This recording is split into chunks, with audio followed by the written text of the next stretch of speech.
Hello and welcome to Killer Queens, a true crime podcast. I'm your host, Torella. And I'm your better, prettier, younger host, Tori.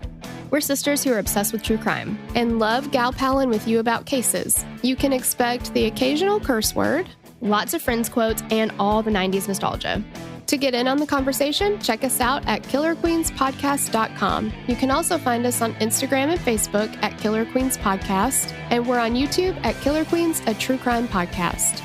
Okay, y'all, grab your Capri Suns or your Surge, and let's talk about some true crime.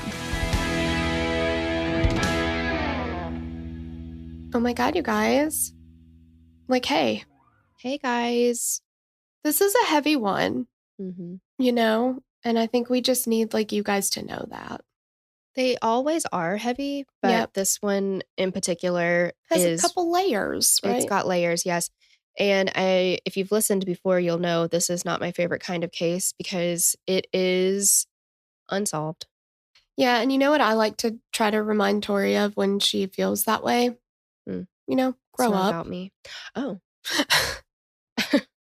Okay, well, I'll take both of those into consideration. Perfect, thank you. But I do want to point out that you're not my real mom and you never will be. Well, that's simply not true. But all right, so before we get into the case, as always, please do remember we have a Patreon.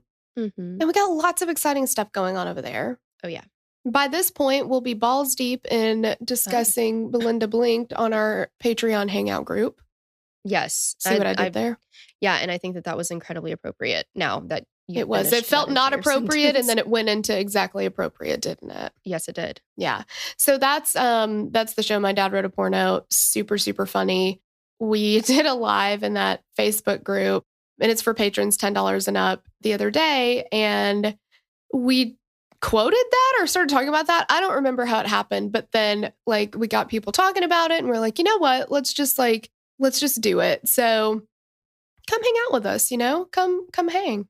It's a book club, if you will. Exactly. Yep. About a porno. So a porno book club. Mm-hmm. Mm-hmm. Yeah. And, we got bonus episodes over there. You could get 3 episodes a week. Mm-hmm. So it's 2 extra ones a week. So 8 extra ones a month. I mean, come on. Plus ad-free. Yes, everything's ad-free. Mm-hmm. Shut your mouth. Whoa. That's what I say. Oh. But in a good way, shut your mouth. You know what I mean? Oh, I see what you mean. Okay. Yeah. So there's that. And then we haven't said this in a while, but if you guys want to get a free sticker, you can leave us a review, email the screenshot to killerqueenspodcast@gmail.com with your address, please. And we will mail that bitch out. And we're not telling you what kind of review to leave. Say whatever you want to say. Put however many stars you want to put. I will say that 1 is bad and 5 is good. We did get a really good review that was a low star, and we've gotten bad reviews that were high stars. I think people got them confused. So just letting you know what the scale is. Exactly. Just do with that what you will. But if you want a sticker, for sure. There you go. Yeah. Shall we? Yeah, I think we should. So we wanted to start this off by saying thank you to Mary Elizabeth and Lindsay Stacy for requesting this. And thank you to Sloan for writing the script. Hey, and we do have a couple trigger warnings: national tragedy, 9/11, alcoholism, possible adultery. It's unsolved, so we've already triggered Tori, as we know. Yes. And maybe some LGBTQ plus situations. Yes, there's brief mentions of those things. So yeah. So yeah, I think that's good. Let's go ahead and get into it. Okay. Let's roll that beautiful bean footage. I think that's all the biz. All right. So the only thing that I can think of when I was reading through the script and researching the case was Alan Jackson. Where were you in the world? Stop turning. It gets too low for me. September day. Thank you. Oh man, that was rough. Yeah. Thanks for taking it for me. Yep. But this case is centered around in a very large way, September 11th, 2001. Oh my gosh, you remember what I remember? What? Directly after that, every day on the school bus, because I was in the 7th grade. 8th grade. I was in the 8th grade when it happened. I was in the 10th grade. So 8th grade, I remember it vividly. I was in band. I took band because I didn't want to go to gym class. So I was in band when it happened. And the TVs were on and we were all I don't get it. Like, I don't really get what's happening. I Yeah. don't get why everybody's crying. I was just not in a place to understand the significance of it. Yeah.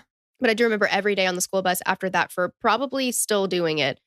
And I'm proud to be an American, gosh. where at least I know I'm free. I appreciate the words in the song. I do.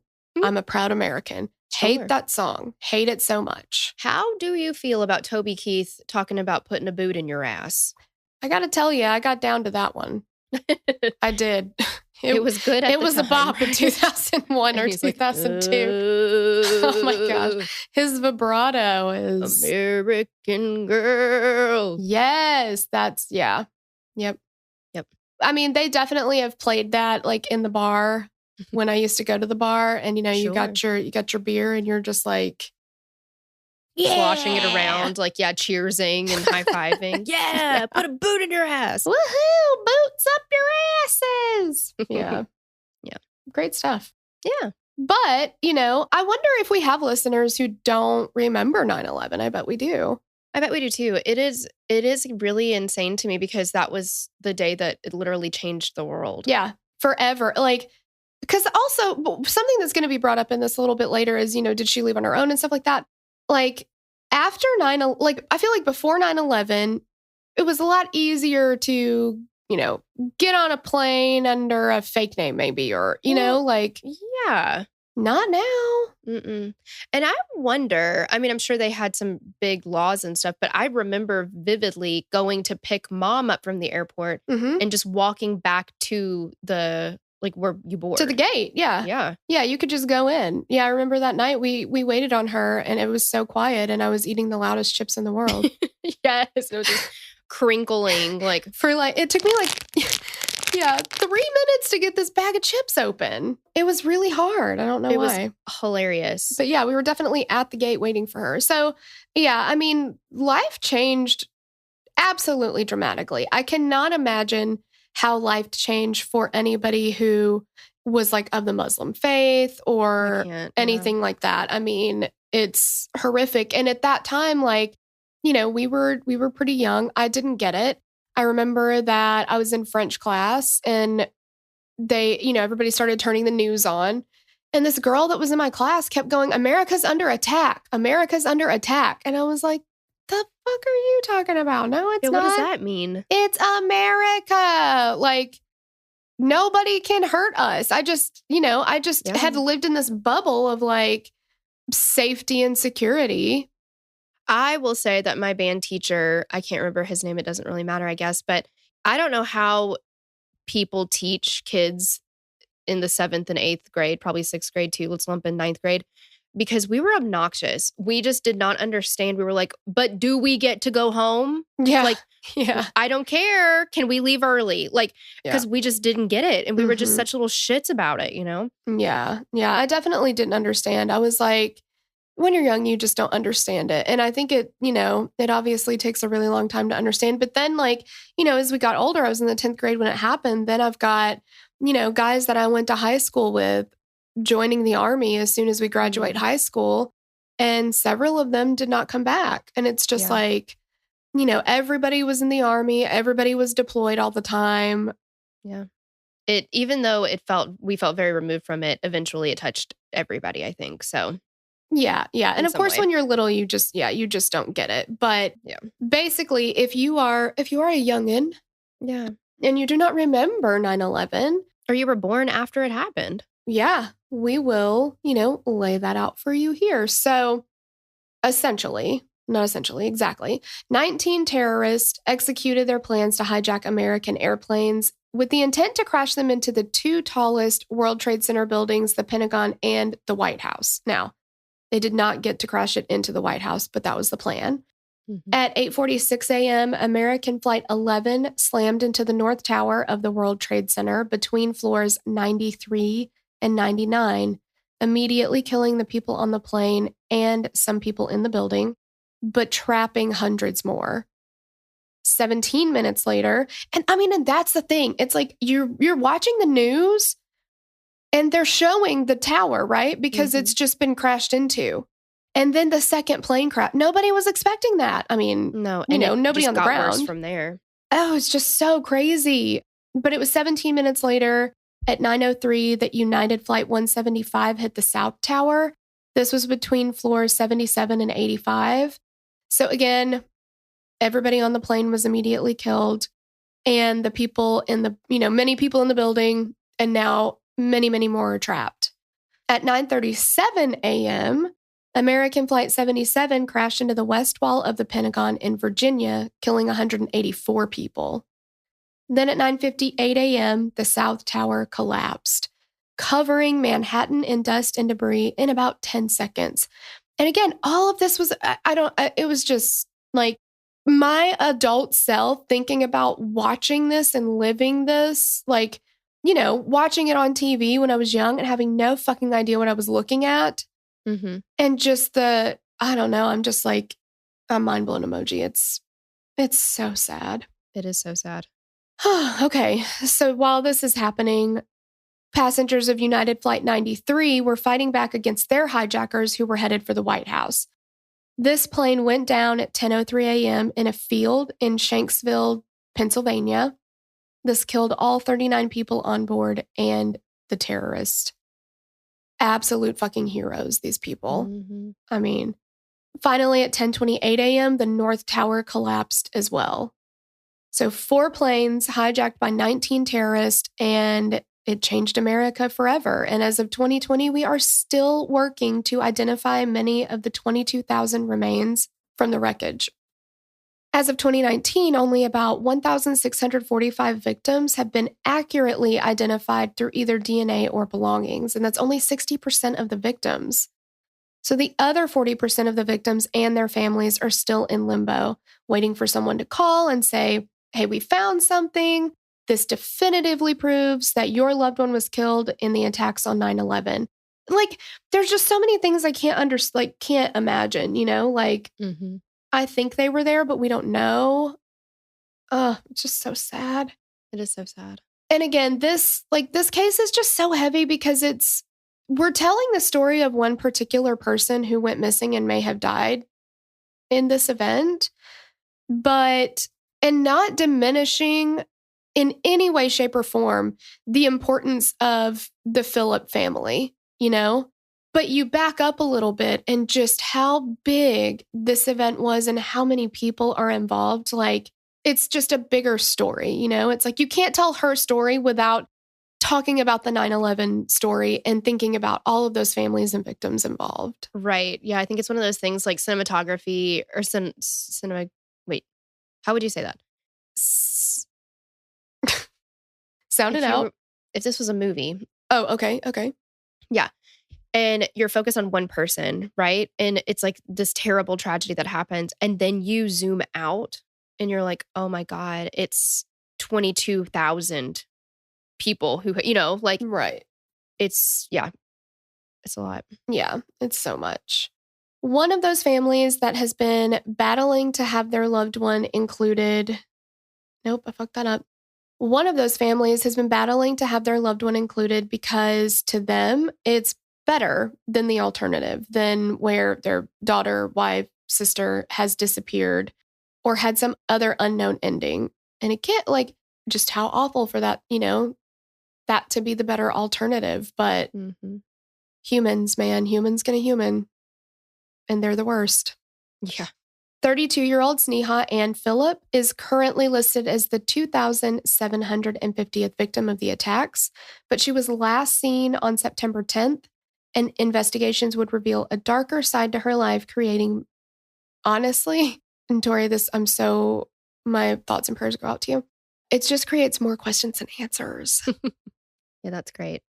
So let's get into who Sneha Anne Philip was. Sneha Anne Philip was born on October 7th, 1969 in the province of Kerala in southern India. She is the only girl born to Ansu and Dr. Kokiel Philip and grew up in Albany after her family moved to the United States. Like her father, Sneha decided to become a doctor. She went to Johns Hopkins first, and after graduating from there in 1991, she attended Chicago Medical School. This is where she met Ron Lieberman in 1995. Ron was from Los Angeles and grew up in a Jewish family. Ron was 1 year behind Sneha in medical school, so Sneha decided that she would take a year off and travel around Italy, and this allowed them to both graduate in 1999. I mean, that's a hell of a plan. Yeah, it is. I Be would like, take look, that and run with it. yeah. I think it's better if we graduate actually at the same time. So I'm going to need to go to Italy for a year. Yeah, exactly. And again, I understand the magnitude and gravity of the attack on 9/11 in 2001, but 1999, what a time to be alive, you know? Oh my gosh. Like yeah. an adult. Can you? Oh, yeah. Mhm. They moved to New York and got a one-bedroom apartment on East 19th Street, just an hour from her parents and close to the jazz clubs and sushi restaurants they both love to frequent. In May of 2000, the couple married in a Jewish Indian ceremony with 250 guests at an inn in Dutchess County. At some point, they moved to their apartment at 225 Rector Place in Battery Park in New York City, which was just a few blocks from the World Trade Center. On September 10th, 2001, Ron was a third-year resident at the emergency department at Jacobi Medical Center, and Sneha was a third-year resident in internal medicine at St. Vincent's Medical Center, which is now Richmond University Medical Center, and that's on Staten Island. Sneha was off on that Monday. She had an appointment in the morning and had plans to run errands and get things done on this rare day off without work. So around 11 a.m. on the 10th, Ron kissed her goodbye and headed out to work. Sneha did some things around the apartment, and around 2 p.m., she started a conversation with her mom on Instant Messenger. Oh, Instant Messenger. I know. They messaged back and forth for over 2 hours talking about the fun time she and Ron had at the bar on Sunday night, among other things. And around 4 p.m., Sneha signed off with her mom and prepared to run her errands. The security footage from the lobby of the apartment building showed her leaving at 5:15 p.m. After dropping off some dry cleaning, Sneha went to one of her favorite discount stores, Century 21, and did some shopping, which I just heard that, or I don't know, it hasn't just happened, but Century 21 is no longer a thing anymore. They all went bankrupt and closed their doors. Really? That's what I heard. She spent $550 on Ron's American Express card and bought lingerie, a dress, pantyhose, some linens, and 3 pairs of shoes.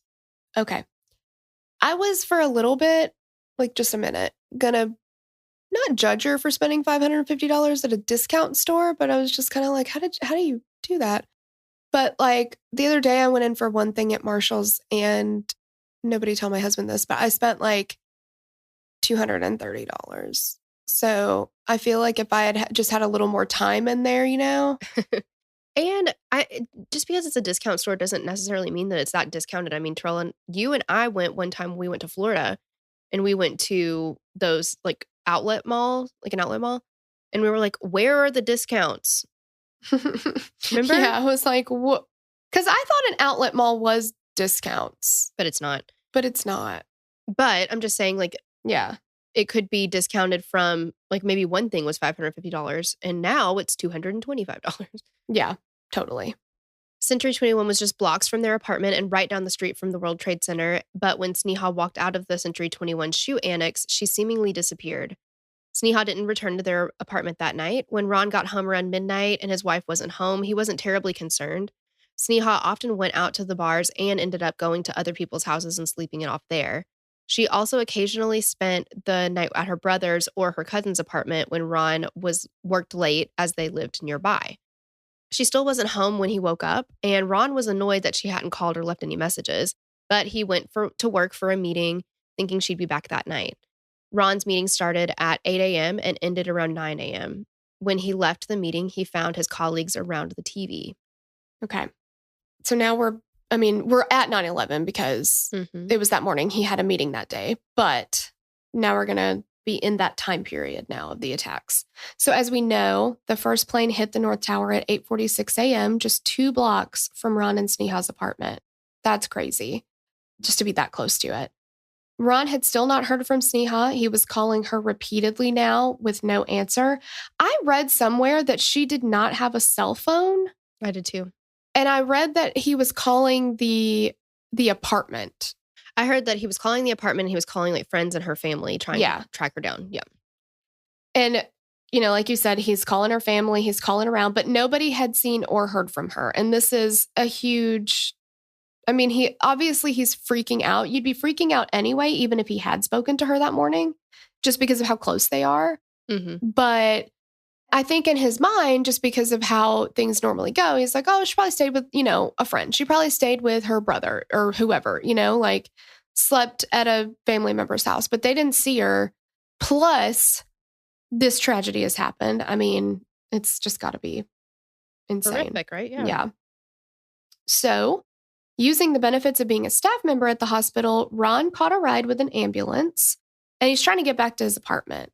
And his apartment's not far from here, right? So, bingo bongo, we should be there. But because of the mad rush of people, both civilians and first responders headed toward the buildings and then others desperately trying to evacuate, this ambulance ride took over 6 hours. And they were only able to get him as far as Tribeca, which I'm not totally sure where that is. I've heard of it, but it was not all the way to Battery Park. So he still had to go further after he traveled 6 hours. Mm-hmm. I mean, and of course, this area is already cordoned off by police, but Ron was in his scrubs still because he'd been at the hospital for a meeting. He talked the officers into letting him through. And by this time, so 6 hours later, we know that both buildings have already collapsed. The search for survivors and remains was in full swing. There's all these people there. There's all this stuff going on. But he gets to his apartment complex and the electricity is out, of course. But that dicked him over as far as getting into his apartment because they had like automatic locks. They had to have electricity to get in and out. So he was stuck. He couldn't get in and see, is she there or is there any sign of her there? So he's kind of just running around the building, yelling her name. And he finally got an answer from one of their neighbors. And he asked the neighbor to go to his apartment and knock to see if she would come to the door. And the neighbor went and knocked and said, no answer, which I also felt like was incredible that he even got the attention of a neighbor. Like, I know. Can you imagine though, like just from the neighbor's perspective, they're completely stuck inside. Yeah.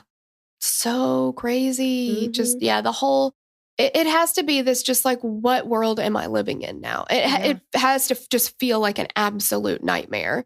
Well, yeah. And that's just a small part of it because think of all the people in the World Trade, everybody. Yes. Yeah. Yeah. I know. And it's just like, when you really like look back into things, I don't know, just how, we were just so removed from it. We lived way out in the country and it's just unfathomable. I just, oh my gosh. So he can't stay at his apartment that night. He can't get in. Electricity's out. So he stays at a friend's house for the night. And in the morning, he was able to get into the apartment. So he goes inside and what he finds is distressing. They had left a window open. So the inside of their apartment was completely covered in ash, dust, and debris from the building collapse. And this is 2 blocks away. It just like puts that into perspective, how much damage can be done when a building like, you go into the city and you look at all these buildings and you're like, wow, whoa, that's super tall. I'm like, you don't think about like the absolute decimation that would happen if anything happened structurally to that building. Right. Like, it's just insane. And also terrifying. Yeah. I don't like going into tall buildings. I don't like to stay on, like, if I'm stopped on a bridge. Ooh, no, I don't like that at all. Yeah. So they had 2 cats. I'm not sure how to say their names, Figa and Callie. Yeah, or Collie maybe. Collie had been walking around. And so he could see their little paw prints in the dust, right? But he doesn't see Sneha's footprints. He doesn't see an adult's at all. He also doesn't find her Century 21 bags. And we know she spent $550. So she might have 1 bag, 2 bags, or I don't know. We don't know how many bags she had. But, I think there would at least be a couple bags. There was a bed linens and stuff. So she had 3 pairs of shoes. Yeah. So there's definitely going to be a few bags and they're not there. So that's pretty concerning. Her driver's license was there, though. Her passport, her credit cards, except the one that she had used the day before. Her glasses, she'd been wearing contacts. All of this is still at the apartment. You're starting to look at things that, like, if somebody's going somewhere, they would have taken with them. You would think. Yeah. So Ron reports Sneha missing, but there's also thousands of missing people being reported in New York that day, too. It's just so upsetting. Mm-hmm. Over 9,000 people were originally reported missing on September 11th. Some of them were quickly closed when family members called and, said, hey, my loved one showed up. They called me, like whatever, because, all this is happening. So many people are calling to find out, are you okay? All the phones are going straight to voicemail. You can't get in touch with anybody if you tried. Mm-hmm. So plenty of people are okay. They just can't tell anybody they're okay. Right. And they're stuck because everything's blocked off and all that kind of stuff. So as those lines started opening up, people would say, you know what? This person called me. They're okay. Yeah. Yeah. Or in grand human tradition, of course, some of them were fraudulent. People were making shit up, calling and reporting people missing that weren't actually missing. What is wrong with people? They'll never understand it. Just why would you ever call? Seeing the absolute horror that has unfolded that people are going through, people actually missing, people dying in these buildings and on these flights and all these things. And you're going to call and be like, yeah, my brother's missing. But that's not a funny joke. That's horrible. No, it's never funny. Yeah. You're wasting precious resources. It's just, I don't get people. They're just fucking garbage. When Ron attempted to get any media attention for Sneha, he was turned away because once they found out that she was last seen on the 10th, they basically didn't want anything to do with it. Because their main focus is talking about people who have gone missing in the attack. Mm-hmm. And if she went missing on the 10th, technically, then she's not part of the attack. And we're not going to have anything to do with it because apparently all missing people are not equally important. Right, exactly. I think that their thought was we have bigger fish to fry and it wouldn't have been as sensational or right. Salacious is not the right word, but it wouldn't have made it for such a good story. Exactly. It needs to be a good story. And if it's somebody who was just last seen on the 10th and having nothing to do with the attack, and that's what makes me so sick about shit like this too, is we do need information put out to the public, obviously we needed information about this, but there are people, in newsrooms or whatever that are like, this is gold. Mm-hmm. This is people's lives. Yeah, they don't think about people as being people. They think about just, oh God, this is the best story that I could put out today. Yeah, not sweep. Yeah, exactly. Just ratings and whatever. It's freaking terrible. Mm-hmm. So Ron calls Sneha's brother, John, and he's like, look, I've already contacted reporters. They will not listen to me. I have an idea. You call them and just don't mention that it was the 10th that we last heard from her. Maybe just be like, hey, she's missing, and just leave out the date that she went missing. But Torella, what did John do instead? Well, here's the thing. What you need to remember, Tori, is that there are times that you're going to get an opportunity to give the best performance of your life. Mm-hmm. And so you shouldn't have to pass that up. That's true. It's the acting gig of a lifetime. Exactly. Yeah. So John was like, got it. Love it. Totally understand what you're saying to me. He's like, that episode of It's Always Sunny when they're meeting the lawyer and the lawyer's like, okay, so blah, blah, blah. And they're like, okay, so I can't remember what it was. It's something to kill his wife or something. Yeah, maybe. Was that what it was? Well, I remember there was at one point with the gang goes jihad, which is actually, it has to do with in that episode, I think it happened around when 9/11 happened. They're talking about it, right? Mm-hmm. Because they're like, those people burnt up in that terrible, terrible fire. There's references to it, but they go to the lawyer and they talk about how the guy's trying to take away their bar.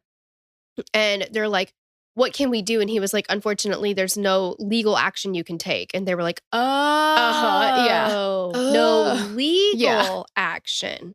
And he's no, don't do anything that is illegal. That is not what I'm telling you to do. And they're like, we hear you loud and clear. No legal action. I get it. You can't there's some stuff you can't say in here. It's probably, the recordings or whatever. But we We're understand what reading you're between saying. the lines. Yeah. We got this. Yes. So that's what John said. He was like, okay. Don't tell them about the 10th. I got it. Exactly. So he calls the reporters and he's like, hey, girl, listen. My sister Sneha went missing. In fact, and I have to tell you this. I was talking to her on the morning of the 11th. Okay. And she was helping people from the World Trade Center. And I was on the phone with her and she told me she couldn't leave because these people were hurt. And she said, I have to help this person. And that's the last thing I ever heard from her. So you have to get her story out. She literally was saving lives at ground zero. It's literally such a lie. Like, that didn't happen. It's a beautiful story. It would be great if it did. Mm-hmm. And maybe it did. Maybe she did go, but we don't know that exactly. This story of him talking to her when it happened did not happen. That didn't so happen. Ron is probably like, are you fucking kidding me right now? Like, right. I just said leave out the 10th maybe because I want her disappearance to be just as important as other people who have gone missing. He had to have just been like, dude. Yeah. It makes you wonder, though, because it definitely got media attention. Like, yeah, it turned into Sneha's story as a heroic tale, right? Yep. Like, you got to think, though, maybe they didn't give that many details or something. But what if you were the person who took the first call from Ron and you were like, wait a second. She went missing the 10th. Yeah. Did he think nobody was going to, I don't know. It's weird. I think he called him. He told his story and he got off the phone and he said, nailed it. I did exactly what Ron asked for me to do. He's going to be so proud of me. He's going to be so proud of me. And of course, he has to later admit that this is completely fabricated. This never happened. Well, and they were in a fight. Yeah, they actually hadn't spoken in a few weeks at this point. Mm-hmm. But when you put something like that out there and it does gain a lot of traction because it is such a, like a story and it's, it's going to get people's attention and all that kind of stuff. It's out there. Mm-hmm. You can't what is it? Put the worms back in the can. You can later be like, okay, that wasn't true. But now that many people know about it, it's everywhere. So, oh my gosh, it's like Ray Stevens. He's everywhere. He's everywhere. It is. It's totally Ray Stevens. Oh my God. I forgot about that. I haven't said that in a long time. I know. So Sneha's hero narrative was further encouraged when the security camera footage from their apartment building was found. At 8:43 a.m. on September 11th, a woman comes into the lobby. She appears to be waiting for the elevator for a few minutes, and then she abruptly turns around and leaves. So remember, the first plane struck at 8:46 a.m., and that's just 2 blocks away.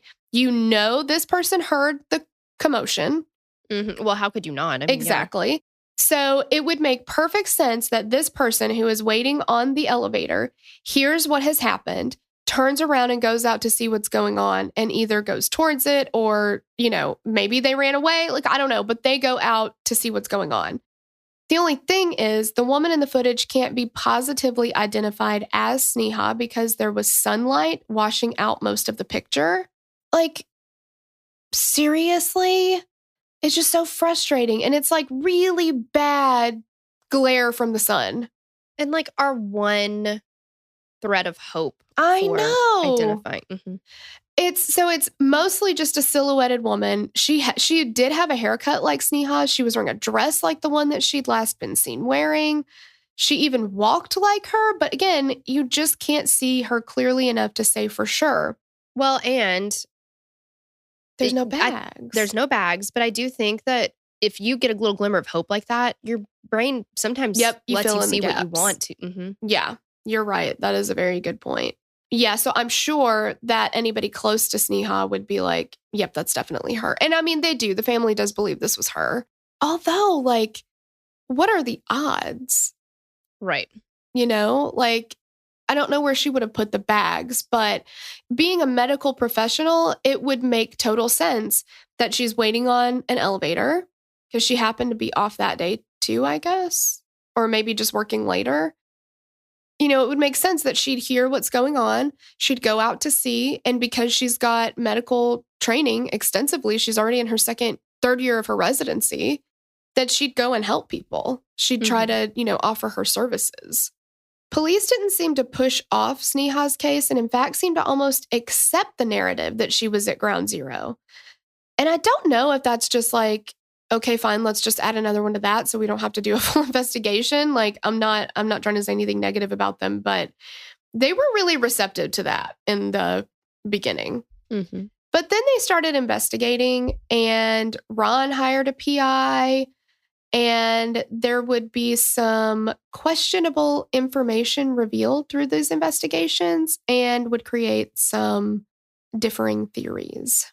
So let's talk about theory number 1, and that's she left because she wanted to. She's a grown-up. She can do whatever she wants. Absolutely. I was going to say that's something that we have heard time and time again. She disappeared herself, right? The first theory was that Sneha decided to leave and escape her life that seemed to be falling apart. During the search for Sneha, it was discovered that she was having some real issues with her career as a doctor. Sneha had been a resident at Cabrini Medical Center in Manhattan, but they had decided not to renew her contract. So in other words, she was let go. They noted their reasons for termination as tardiness and alcohol-related issues. After she was fired, Sneha and some other interns went off to blow off steam at a bar, and the night did not go as well as they had hoped. At some point, Sneha reported that one of the other interns groped her, but the police didn't believe her, and instead they arrested her and put her in jail for the night for filing a false report. How do they know off the bat? Right. Investigate a little bit, but that, okay. And this was, again, we say this, I mean, I don't know. I think to keep it in perspective, it's this was 2001. Right. Times were different. The Me Too movement had not started yet. Right. It should not have been this way. No. But it was not uncommon or unheard of for somebody to be like, oh, she's making shit up, I know. And it's sad, how much it does still happen. Yep. How far we've come, yet we have so much further to go. Yeah, exactly. Yeah. So she was charged with third-degree falsely reporting of an incident, and prosecutors offered to drop her charges if she recanted, but Sneha refused and stuck with her story, which to me says she was telling the truth. Exactly. That's what I don't understand. They did their little bit of investigating and decided that she was making it up for whatever reason. But if they're offering to drop the charges, if she just says, no, it didn't happen. And she says, absolutely not. I'm not saying that. Right. Because if it didn't happen, you would think okay, I fucked up. I said something I shouldn't have said, but at least this gives me the opportunity to not have to go to a trial or go to jail or whatever, or lose my job, all of these other repercussions. But she says, no, fuck that. I'm not taking that. Yeah. Exactly. Yeah, that to me says it happened. Yeah. It's exactly the same kind of thing when people are wrongfully convicted and they're like, look, we'll give you a plea deal if you just plead guilty. And they're like, no. Right. I didn't do it. I'm not pleading guilty. Right. And they're like, okay, well, you're probably going to be in prison for life. Yeah, exactly. Well, I didn't do it. I know. And even when they come up for parole, they can't get out on parole because they haven't shown remorse or taken responsibility for the thing that they didn't do in the first place. God. Perfect. Great. I was hoping that would be the rule. Exactly. So Sneha got a new position at St. Vincent's, but because of her previous issues, they had put down strict rules for her. So one of the rules included that she had to see a substance abuse counselor, which she did not do.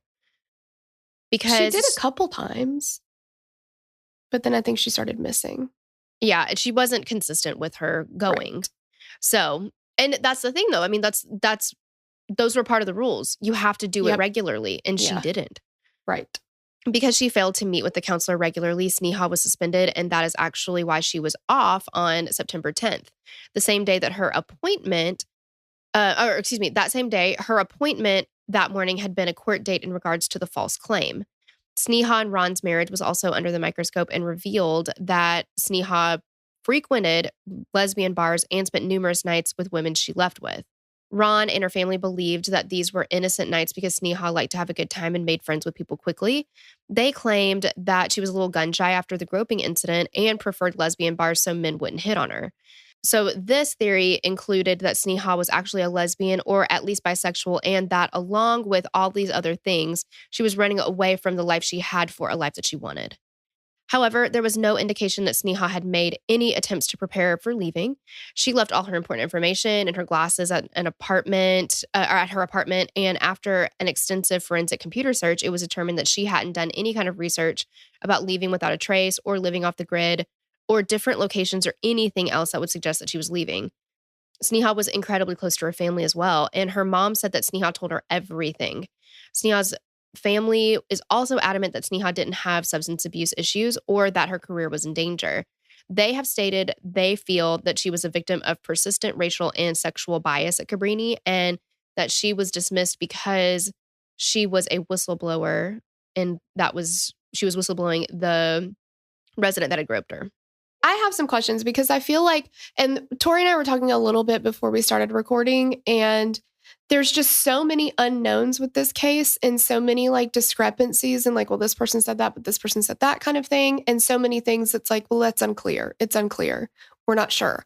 So like I read kind of in different places that either the groping incident that she reported happened the night that she was let go, or it happened before that, because she couldn't be let go because of that if it didn't happen till that night. Right. But I don't know. So there's a little bit of, you might read it differently in different places as far as the timing goes. But then also, Cabrini is the place that she was let go from. She's now at St. Vincent's. And they are requiring her to complete some alcohol, substance abuse related counseling. Correct. So clearly, either they looked into it at Cabrini and decided, okay, well, if this is a problem, we need to get it taken care of, or it still is a problem. Right. Yeah. Because to me, if the new place is requiring her to do counseling, then they have confirmed on their end that there is an issue there. Mm-hmm. Or they're just getting that information from Cabrini, and Cabrini is falsely giving that information to St. Vincent's because she was a whistleblower and they're trying to fuck her at every turn, basically. Yeah, but you would think if she didn't have a substance abuse problem and she had to do this or her job was on the line, that maybe you would just be like, all right, it's no big deal. I'll just see a counselor. Like, who cares, you know? Yeah, exactly. I'll just go to it. The other thing is, and I don't think that there's anything wrong with going out and, you know, having a good time anytime you want to. But for somebody who's a resident, for a medical doctor, like, I mean, I used to work in the medical field, and when the doctors would talk about residency or we'd have a resident, you know, come in for something or whatever, like, that's your life 24/7. It's like you literally go home long enough to like change your clothes and eat a sandwich, and then you have to come back. A lot of them sleep at the hospital. You know, it's like residencies are pretty intense. I'm a little surprised that she has enough time to go out as often as she's going, and she's going out and staying out long enough and late enough that she's sleeping at other places, which appears to be a dynamic that she and her husband have agreed to, and that's totally fine. I don't care about that. But I'm just wondering, like, is that kind of supporting the maybe alcohol abuse thing? Because it would seem like, okay, if I'm going to be working at the hospital today, seeing people, patients coming in with problems, and I've got to be on my game so that I can complete my MD. Do you want to be hungover? Do you want to still be a little drunk? Like, you want to be on your A game. You don't want to take any chances on that, I would think. Right. Well, and for her family to say, I can understand wanting to back her up 100% and saying, look, there's no substance abuse problems. But to say that her job wasn't in danger, that's not true at all. Yeah, it's not true. She's now been suspended, and she was let go from her last residency. Yeah. Now she's suspended. That's a pretty big deal. Mm-hmm. Because I would think if you get kicked out of multiple residencies, like, you know, St. Vincent's took her on and said, okay, do this training or do this counseling. But if she gets kicked out of that one, I mean, I would think it's very possible that it'd be harder for her to get another residency, or she'd at least have to go out of state. Mm-hmm. And like, if you look at all those like Dr. Death kind of things, like Edward Cullen, I think, no, not Edward Cullen. It's somebody Cullen. Charles Cullen. Edward Cullen's the Twilight guy. Yeah. I've never seen Twilight, but. He sporkles. I think Charles Cullen, maybe he was either a doctor or a nurse. I can't remember now, but he was one of those like. Definitely a vampire. 100% a vampire. Yeah. I've never seen him in the daytime. Like those people, it's like and we saw it with, what was that woman that we covered? Oh my God, what is her name? Jean something? Janine. Oh, no. Shit. I can't remember her name, but we covered her. And she was a nurse and she went to multiple hospitals, right? So it seemed like just to avoid a PR disaster, hospitals would, and maybe still do, just transfer these people to other hospitals and be like, okay, it's your problem now. Pass the buck. Yeah. And I'll even give you a recommendation to go there. Mm-hmm. Just as long as you get the hell out of here. Exactly. So I feel like if Cabrini is like telling them about it, I don't know. I feel like there's enough there documented to say that there probably was some alcohol abuse happening. Mm-hmm. And it's crazy that it like, you have to go that deep into the rabbit hole to just be like, she probably did. But there's just so many things in this case where it's like, maybe she did, maybe she did. Like, we don't know. All right, Charlotte, take us to theory number 2. Oh man, here's the one. The star. The husband did it. So of course, I mean, if the investigators are actually investigating, they're going to consider Ron, right? Mm-hmm. Sneha is, according to them, frequenting lesbian bars. She's drinking. She's got her issues with her job. She's got nights where she's spending away from home. So all of those are thought to be reasons that Ron may have snapped. The morning of the 10th at the courthouse, here's another thing that is so weird. Mm-hmm. Sneha and Ron were reportedly in a huge fight. So there are multiple witnesses that report that the couple was arguing about her substance abuse issues and her sexuality, and police documented it. But Ron denies that it ever happened. See, and that's the thing with this case, is that we have multiple people who have come forward who said, yeah, this happened and this happened. And then, or we get reports from the family members even that say, hey, this happened. Well, then when asked about it, they're like, that absolutely never happened. Right. No, I don't know what you're talking about. It's just very strange. I mean, he completely denies this. And the police, from what I understand, have statements from multiple witnesses corroborating this fight and what it was about. It exactly was in public. What they were fighting about. Yeah, it was in public at the courthouse. So I don't know, but Ron says it didn't happen. So that her brother, John, remember, who finally got his acting debut, originally had told police that about a month before Sneha disappeared, he had walked in on her and his girlfriend having sex, which might explain why they might be in a little bit of a fight. He's like, yes. Well, we're definitely in a fight now. So, but he told police that. He gave that in a statement. But later, he says that he never said that. And not only did he never say that, he never has spoken to the detective that says that he said it, who documented this conversation. He says I don't know, or never seen her. Mm-hmm. Like, so ridiculous. I mean, which is it? It's one or the other, guys. Like, well, and how would they have made this up? First of all, why would they have made this up? Yeah. And he denies ever having met this person. Yeah, reported it. Yeah. So it's like, where did it come from then? And I'm not saying that police don't fabricate evidence, because 100%. Go ahead, because I'm trying to get ahead of you. Go ahead. No, yeah, like totally they do. But what's the motive here? I can't see them creating an entirely false police report about a family personal issue that has nothing to do with anything. Right.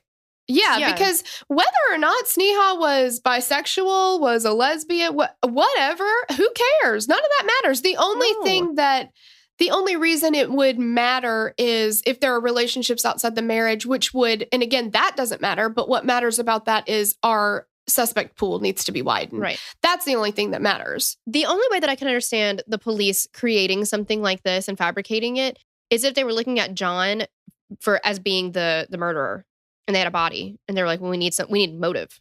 Right. Because it seems like, because what they're doing is they're, like you said, why would they go to the trouble of like creating a police report and all this stuff?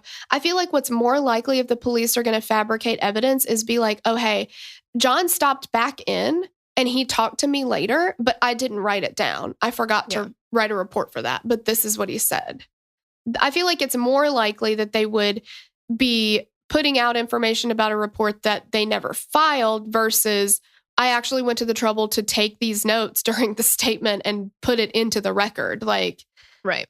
Yeah, I don't know. It's just crazy. But Ron was a huge part of the search. He hired a private investigator. He even left the American Express card active in case Sneha used it. He was, by all accounts, incredibly distraught over this.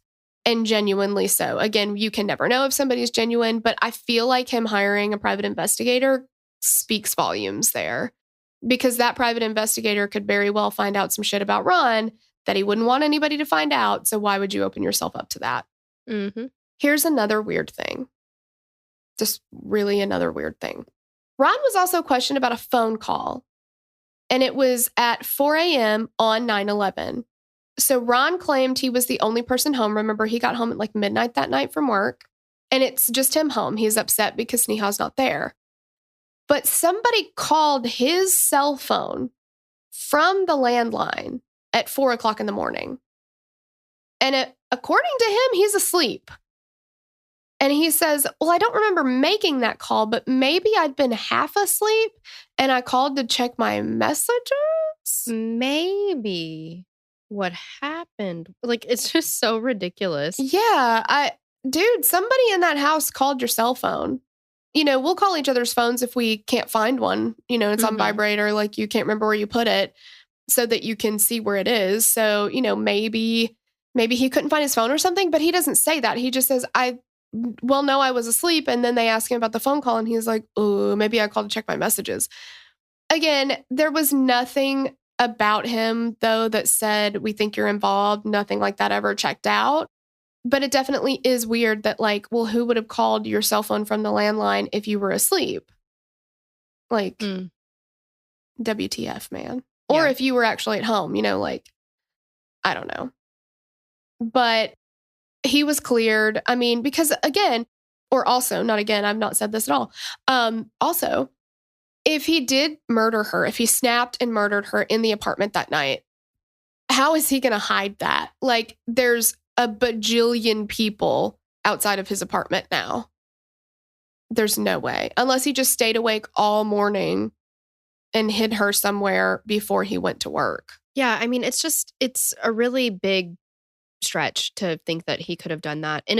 I mean, it can happen, right? Super busy cities, you can hide bodies all the time, I guess, but I just don't see it happening. Yeah. And there wasn't there's surveillance footage at their apartment complex. We don't see Ron coming and going at 3 a.m, you know? We don't see him bringing a big duffel bag down or whatever. Right. And even though the World Trade Centers have collapsed, we actually still have video surveillance of his apartment. Yeah. So, yeah. All right. Theory number 3. Theory number 3, she died in the attacks. Sneha's family is convinced that she died in the World Trade Center collapse and her name was originally on the list of victims. Since no one saw her after she left Century 21, her family is convinced that she did what she usually does and stayed out overnight and then came home while Ron was gone to work. They firmly believe that Sneha was on the security footage and that when she left abruptly, it was to render aid at the World Trade Center. At the Century 21 store, a clerk said that she saw Sneha shopping with another woman who has never been located or identified and isn't on the security footage. Then they were not shopping together. Right? We have all the security footage of Sneha shopping. You see her going, you know, she's at a rack, she's looking at stuff. There's never, you see, I mean, they've got her coming and going from the store. Like, nobody's with her. Didn't happen. There's just nobody with her. Like, so you are mistaken, clerk. Yeah. You saw somebody else shopping with another person or something, but you didn't see her. It's right. It didn't happen. Well, and all it does, again, is just like it wastes resources and you're wasting people's time. Yeah. On the security footage from the store, Sneha's seen shopping in her brown short sleeve dress with buttons down the front, wearing jewelry that she frequently wore.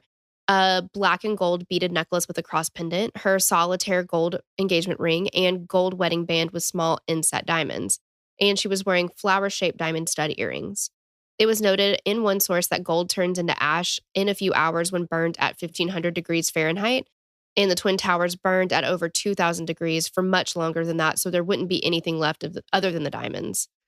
Sneha's mom is convinced that they will get a call that they have been able to identify Sneha's jewelry in the thousands of pieces still unidentified.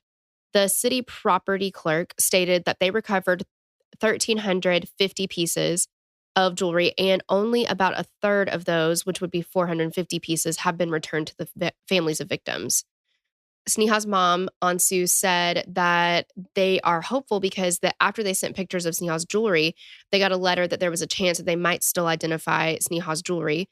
But a reporter with New York Magazine contacted the property clerk who said, quote, if you sent in a letter about a plain piece of jewelry, a Timex watch, if there was one of them, we sent you back a letter that said there was a possibility. We had no idea if there could even be a match, but everybody got those letters, end quote. Well, way to just shoot down everybody's hope. Property clerk in New York Magazine. Right. But why would you say that? Like, I don't know. I guess I was thinking there is a chance. So you're telling me exactly. There's a chance. Like, I feel like that's kind of, it's insensitive and it's also kind of rude for.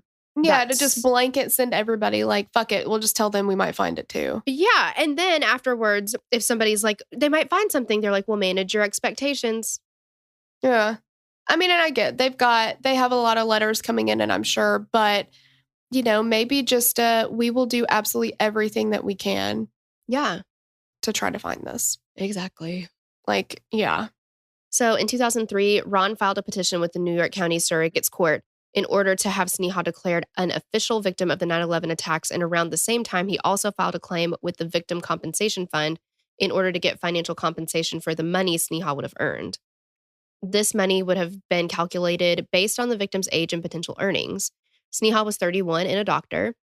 Ron could have gotten between $3 to $4 million. However, in January of 2004, Sneha's name was removed from the list of victims, stating that there was no evidence she was still alive on 9/11, let alone at Ground Zero.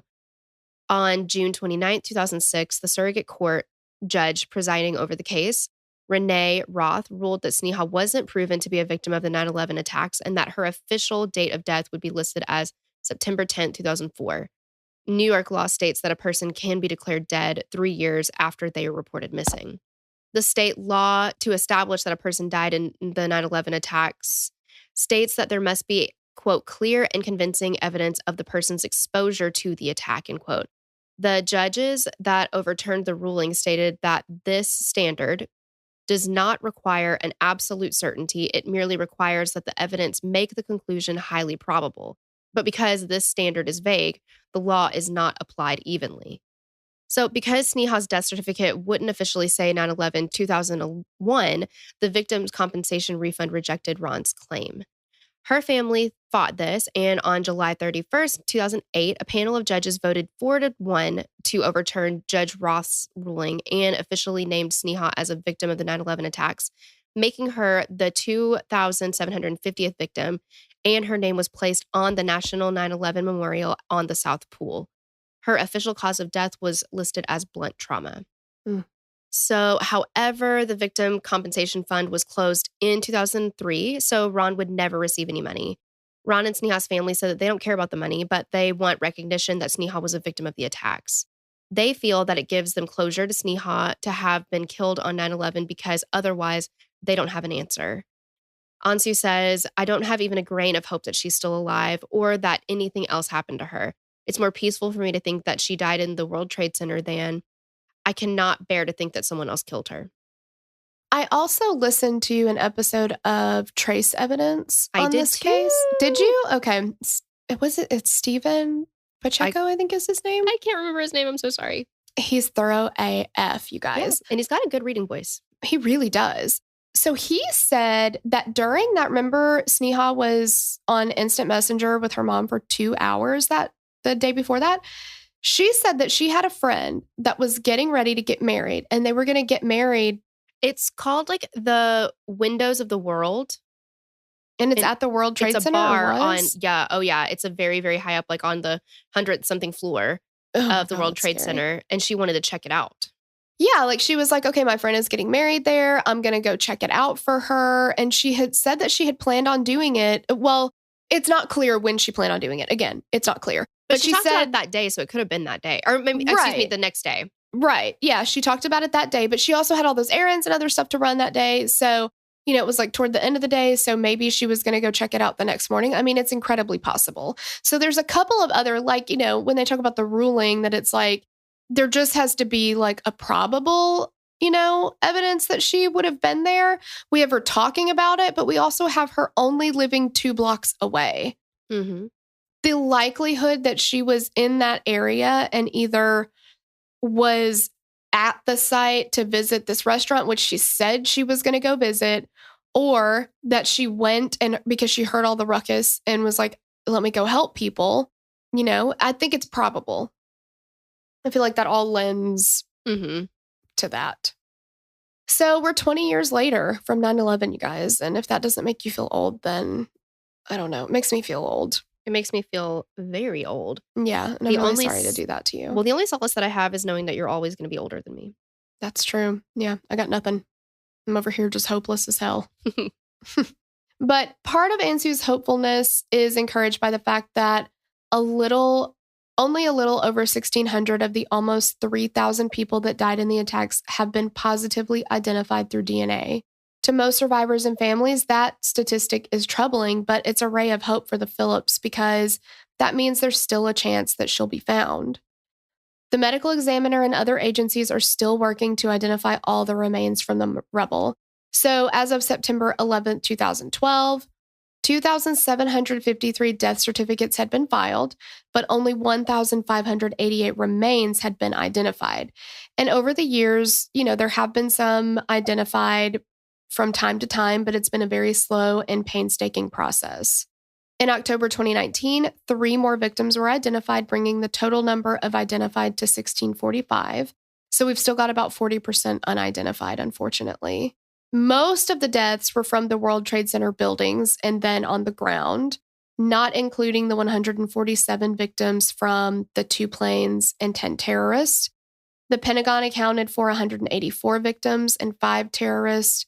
On Flight 93, there were 39 innocent passengers and 4 hijackers, and the World Trade Center buildings accounts for 2,600 deaths. Most of the deaths were from the North Tower's top floors.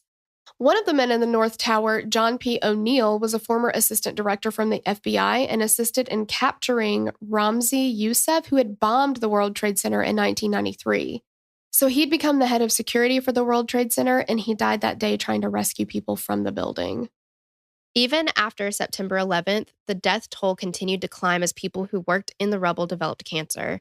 In 2018, it was reported that at least 15 FBI agents, 10,000 first responders, and people working at Ground Zero, 1 out of every 8 firefighters that worked at Ground Zero, developed cancer, and many have died. Oh my God.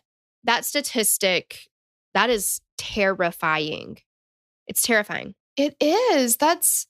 Yeah, it's staggering. I did not realize that. I knew that there were a lot of people that had developed cancer after. I did not realize it was that. I mean, oh my gosh. Sneha Anne Philip is just one story in almost 3,000, but all the stories from that day are now a part of our history books as the deadliest terrorist attack on American soil in U.S. history. Awful. Yeah. So, of course, we want to hear what you guys think because you could go either way on this. I mean, there's so much unknown. Yeah. Of course, no matter what the stance that we take or that anybody else takes, our heart goes out to the Phillips family. I can't imagine not knowing. I can't blame them for just full 100% believing that she was lost in the attacks. But it would be really interesting if we could know more because there's so many unknowns. Yeah, there's just so many things that's like, but we don't know that for sure. But we don't know that for sure. And with the discrepancies with police reports and things like that, it's like, yeah. And from what, like, if you guys want like a really thorough podcast on this case, that's a serious one, then go listen to that Trace Evidence. It was really good. It was really But good. he said in there that the police, during their investigation, concluded that she was probably having relationships outside of the marriage, including lesbian ones. Like, oh, God. But Get away from her. I know, like, ooh, whatever. But he also said that they didn't really have any direct evidence of that either. It was just like, they just decided, it sounded like that it was just like, well, she frequents these kind of bars. I mean, I've been to gay bars. Like, they're fun. They are fun. And I can understand if she was feeling Yeah. really weirded out about the sexual assault. Mhm. That's a good place to go because I've always felt so safe when I go to like play or whatever. well, that's the thing though. I shared a meme that was saying if you've never been, it's something I'm paraphrasing, but if you've never been sexually assaulted or if you've never been touched inappropriately by a lesbian, then maybe the problem is not women, it's men. You know what I mean? Like, mm-hmm. and Yeah, because I've never generalization, walked but- in and been like, oh my gosh, lesbians are gonna be all over me. Yeah, Like, doesn't happen. some people doesn't can happen. respect consent and maybe Yeah, that's, exactly. yeah, What's the common denominator here, Yeah. guys? exactly. So, yeah, but it would be really interesting to hear what you guys think for sure. definitely. Yeah. Yeah. But So let us know. yeah, thank you guys so much for listening and we will catch you on the next episode. Bye. Bye. We'd love to hear your thoughts on this case. Connect with us on Instagram or Facebook to continue the conversation. Thanks for listening and we will meet you back here next week. Bye. The theme song for the show is created and composed by Stephen Toby. You can find more of Stephen's work on SoundCloud. Our logo was created by Sloan Williams of Sophisticated Crayon. You can find more of her work on Etsy. Visit us at killerqueenspodcast.com for merch and other info about the show.